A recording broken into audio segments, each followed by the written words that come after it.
आप सभी विद्यार्थी मित्रों का स्वागत है मेरे YouTube चैनल पर, जिसका नाम है प्रमुख स्टडी YouTube चैनल।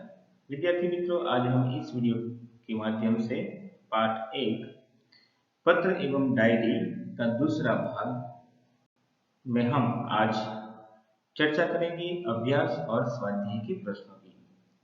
तो चले विद्यार्थी मित्रों, अभ्यास और स्वाध्याय के नए अध्याय पर।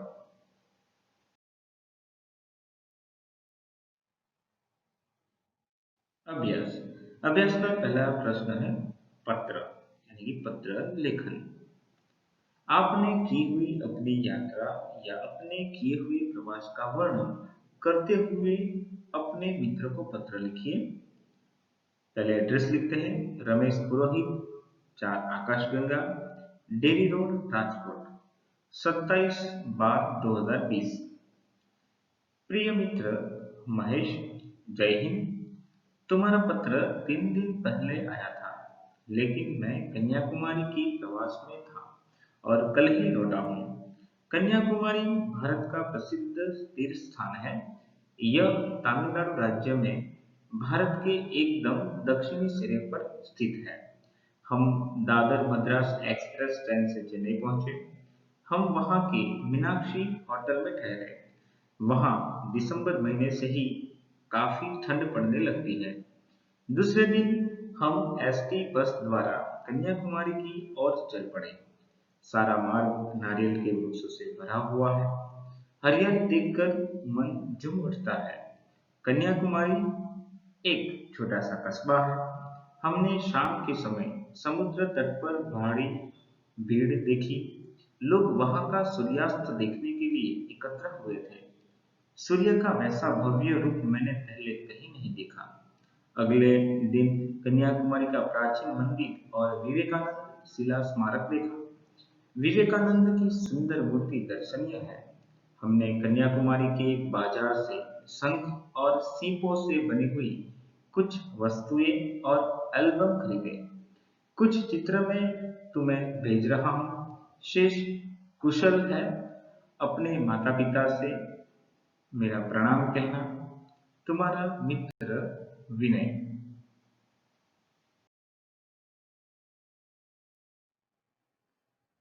विद्यार्थी मित्रों, अभ्यास के पहले प्रश्न का दूसरा प्रश्न पत्र लेखन है। पत्र लेखन है, बीमारी के कारण अवकाश के लिए कक्षा शिक्षक को पत्र लिखिए। विद्यार्थी मित्रों, आप जब भी बीमार हो जाओ तो आपको आपकी क्लास टीचर यानी कि कक्षा शिक्षक को पत्र लिखना है। यानी अवकाश शब्द का मतलब है छुट्टी यानी कि रजा। तो आओ विद्यार्थी मित्रों, हम अपने कक्षा शिक्षक को पत्र कैसे लिखते हैं वो पहले देखते हैं। पहले एड्रेस लिखते हैं, 25 आशा सदन, महात्मा गांधी मार्ग, राजकोट, 28/11/2020। आदरणीय गुरुवर, कल शाम मुझे जोर की ठंड लगकर बुखार आ गया। डॉक्टर को दिखाया। उन्होंने बताया कि यह मलेरिया बुखार है और इसका कुछ ही दिन तक ठीक ढंग से उपचार करना होगा। स्वस्थ होने में कम से कम 1 सप्ताह तो लग ही जाएगा। अतः एवं आपसे प्रार्थना है कि मुझे 1 सप्ताह का अवकाश प्रदान करें। इस बीच मेरी पढ़ाई का जो नुकसान होगा, मैं स्वस्थ होते ही उसकी पूर्ति कर लूंगा। आपका आज्ञाकारी शिष्य महिपाल रामदेरिया, कक्षा 8B।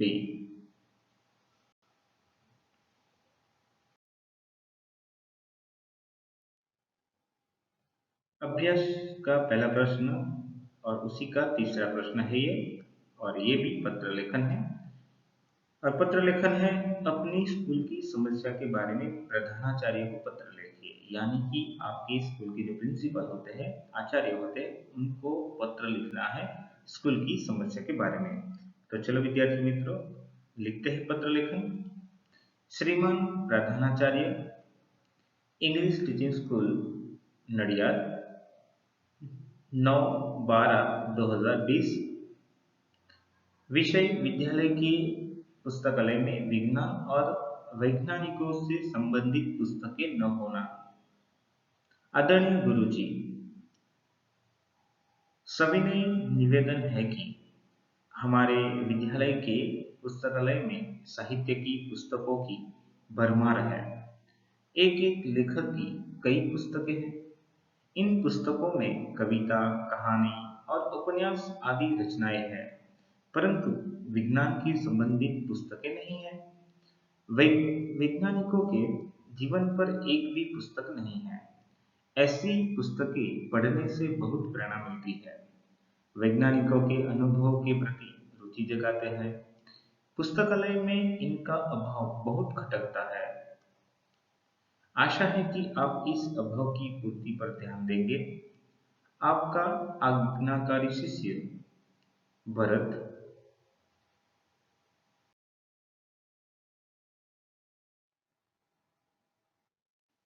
अभ्यास का दूसरा प्रश्न है, अगर तुम्हें मोबाइल फोन पर अपने मित्र को एसएमएस द्वारा बधाई संदेश भेजना है तो क्या लिखोगे? तो विद्यार्थी मित्रों, चलो मैं आपको सिखाता हूँ। तो ये रहा हमारे पास एक मोबाइल और हमें अपने मित्र को बधाई संदेश भेजना है। तो एसएमएस ऐसे लिखा जा सकता है, मेरे प्यारे रामू, अंतर विद्यालय वक्तृत्व स्पर्धा में प्रथम आने पर ढेर सारी बधाइयाँ। अपनी ओर से मैं टाइटन घड़ी भेज रहा हूँ। अब तो पार्टी में ही मिलेंगे, अभिनंदन। तो इस तरह से हम अपने मित्र को एसएमएस द्वारा बधाई संदेश भेज सकते हैं।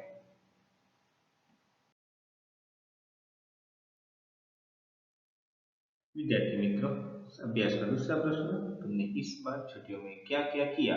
ये अपने मित्रों को कंप्यूटर पर ईमेल द्वारा बताना हो तो क्या लिखोगे? तो विद्यार्थी मित्रों, आज हम कंप्यूटर पर ईमेल कैसे लिखते हैं उसके बारे में जानेंगे। तो विद्यार्थी मित्रों, आपके पास ईमेल आईडी होना आवश्यक है। जैसे ही आपके पास ईमेल आईडी होता है तो आपको जीमेल लॉगिन करना पड़ेगा। जैसे ही जीमेल लॉगिन करोगे तो आपके पास ऐसा फॉर्मेट आएगा और उस फॉर्मेट में लिखा होगा फ्रॉम। यहाँ पे आपको आपका ईमेल आईडी लिखना है। यहाँ पे लिखा हुआ है br darbar1985@gmail.com और उसके नीचे टू लिखा होगा। यहाँ पे जिसको आप ईमेल भेजने वाले हो उसका ईमेल आईडी होना चाहिए। तो यहाँ पे है bharat43@gmail.com और उसके नीचे सब्जेक्ट लिखा है। तो सब्जेक्ट में आपको क्या लिखना है? तो यहाँ पे मैंने लिखा है छुट्टियों में क्या क्या किया, और उसके नीचे छुट्टियों में क्या क्या किया वो सारा मैसेज जो लिखना चाहते हो, एक्सप्लेन करना चाहते हो, वो सारा लिखना है कंपोज ईमेल में।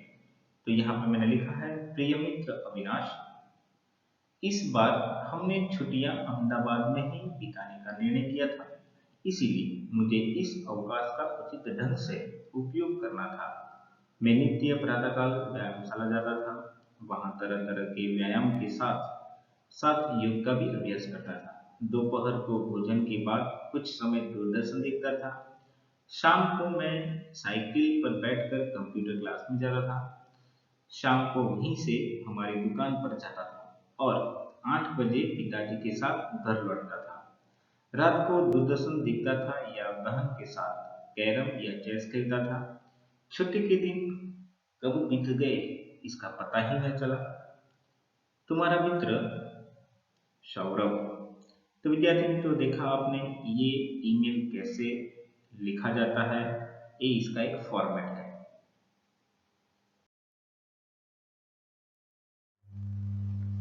अभ्यास का अगला प्रश्न है, प्रश्न नंबर 3, दिए गए प्रशासकीय शब्दों के आधार पर वाक्य बनाएं।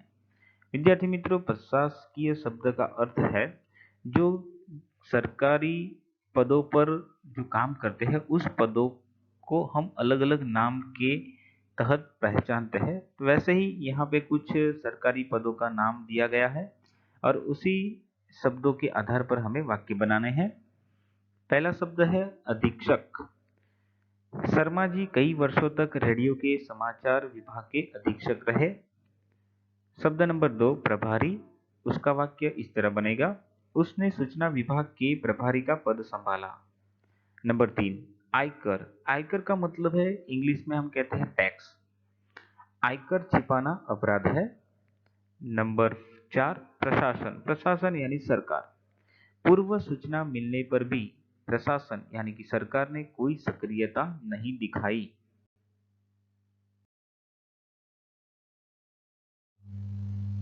अभ्यास का अगला प्रश्न है डायरी लेखन। विद्यार्थी मित्रों, डायरी लेखन में हमेशा जो हमारे जीवन में यानी कि हर रोज अनेक अलग अलग घटनाएं घटती हैं और उसी घटना में जो हमें अच्छी घटना लगती है या बुरी घटना जो हमारे जीवन को बदलने के लिए काफी है या हमारे जीवन में कुछ उसका महत्व रहता है, तो ऐसी घटनाएं हम डायरी लेखन में लिखते हैं। तो चलो हम डायरी लेखन लिखते हैं। प्रश्न नंबर 1, अपना पूरा दिन का एक अनुभव लिखे। तो विद्यार्थी मित्रों, आप भी लिखने की कोशिश कीजिएगा। पूरे एक दिन पास होने पर आपके उस दिन पर कौन सी अच्छी घटना हुई या बुरी हुई, यानी आपको याद रहने वाली ऐसी कौन सी घटना है, तो उस घटना का हमें लेखा जोखा रखना है इस डायरी लेखन के तहत। नडियाद। तारीख है 27/12/2020। कल नवरात्रि का पहला दिन था। एक तरफ मन में उमंग और दूसरी तरफ चिंता थी। उमंग इस बात की थी कि डांडिया रास देखने खेलने को मिलेगा। चिंता इस बात की थी कि कुछ ही दिनों में प्रथम सत्र की परीक्षाएं होने वाली थी। पहला प्रश्न पत्र गणित का है जिसमें मुझे अरुचि थी। थोड़ी तैयारी की थी पर बहुत काम बाकी था। ऐसी चिंता मेरे मन में पूरे दिन में लगी रही।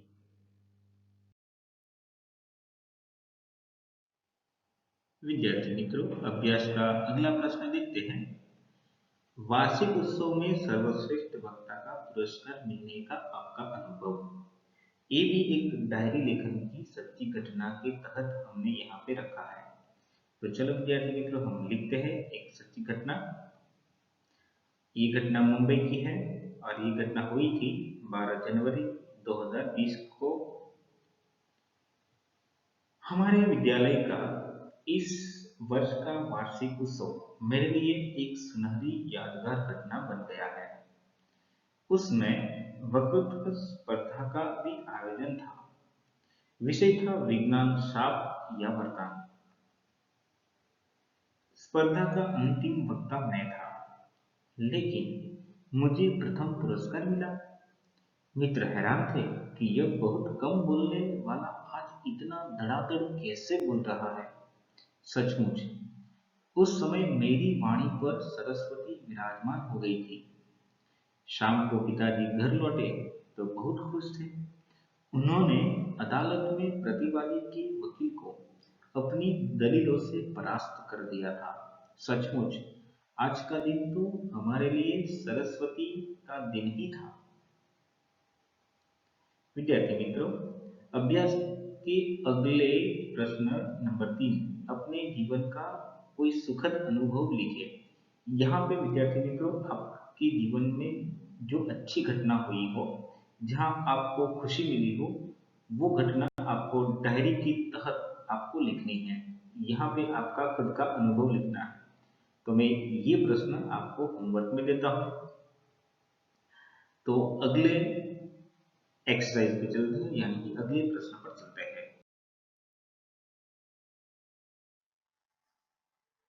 स्वाध्याय का अगला प्रश्न है, नीचे दिए गए डायरी के अंश का अपनी मातृभाषा में अनुवाद कीजिए। विद्यार्थी मित्रों, यहाँ पे एक डायरी लेखन का अंश दिया है जो हिंदी में है और उसी अंश को आपको अपनी मातृभाषा में अनुवाद करना है, यानी कि गुजराती भाषा में आपको लिखना है। तो पहले देखते हैं डायरी लेखन का अंश जो हिंदी में है। आज दिनांक 10 अगस्त 2011 रात को नींद नहीं आ रही थी। खुशी का ठिकाना न था। कब शुभ हो जाए इसका इंतजार था। स्कूल से शहर जाने के आनंद में कल्पना करते करते मुझे नींद आ गई। बड़े सवेरे 4 बजे अलार्म बजा और मम्मी की आवाज आई, राकेश उठो, 4 बज गए। मैं आनंद और उत्साह से उठा। मन में डर भी था कि मास्टर जी डांटे नहीं। स्नानादि संपन्न करके स्कूल पहुंचा। सब साथी आ पहुंचे थे। मास्टर जी ने सबको बस में बिठाया और हम सैर के लिए निकल पड़े। तो इस डायरी के अंश को हमें गुजराती भाषा में अनुवाद करना है। तो आए हम गुजराती भाषा में अनुवाद करें। आज तारीख 10 ऑगस्ट 2011 રાત્રે હું આવતી નહોતી. આનંદનો પાર નહોતો. ક્યારે સવાર પડે તેની રાહ જોતો હતો. સ્કૂલમાંથી પર્યટનમાં જવાના આનંદની કલ્પના કરતા કરતા મને ઊંઘ આવી ગઈ. વહેલી સવારે 4 વાગે એલાર્મ વાગ્યું અને મમ્મીનો અવાજ સંભળાયો, રાકેશ ઉઠ, 4 વાગી ગયા. હું આનંદ અને ઉત્સાહથી ઉઠ્યો. મનમાં ડર પણ હતો કે ગુરુજી ધમકાવે નહીં. સ્નાન વગેરે પતાવીને સ્કૂલે પહોંચ્યો. બધા સાથીઓ આવી પહોંચ્યા હતા. ગુરુજીએ સૌને બસમાં બેસાડ્યા અને અમે पर्यटन માટે निकली पड़ा। तो इस तरह से हमें डायरी लेखन के अंश के मातृभाषा में अनुवाद किया। तो विद्यार्थी मित्रों, इस तरह हम डायरी लेखन लिख सकते हैं। हमारे रोजाना जो सच्ची घटनाएं हमारे साथ बनती है उस घटना का हम लेखा जोखा रखते हैं एक अपनी पर्सनल डायरी में। तो विद्यार्थी मित्रों, इस तरह से हमने अभ्यास और स्वाध्याय की प्रश्नों की चर्चा की। आगे देखते हैं।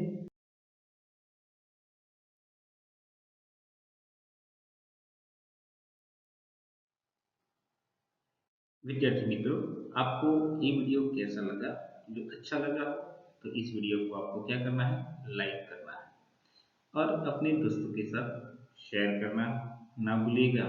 और हाँ विद्यार्थी मित्रों, अभी तक आपने इस चैनल को सब्सक्राइब नहीं किया है तो प्लीज कृपया करके हमारी इस चैनल यानी कि यूट्यूब चैनल प्रमुख स्टडी यूट्यूब चैनल को सब्सक्राइब करना ना भूलिएगा, ताकि सब्सक्राइब करने से आपको आने वाले नए वीडियो की नोटिफिकेशन मिलेगी। इसीलिए इस चैनल को सब्सक्राइब करना ना भूलिएगा। तो विद्यार्थी मित्रों, एक नए वीडियो के साथ हम आगे और भी मिलेंगे। तब तक के लिए नमस्कार।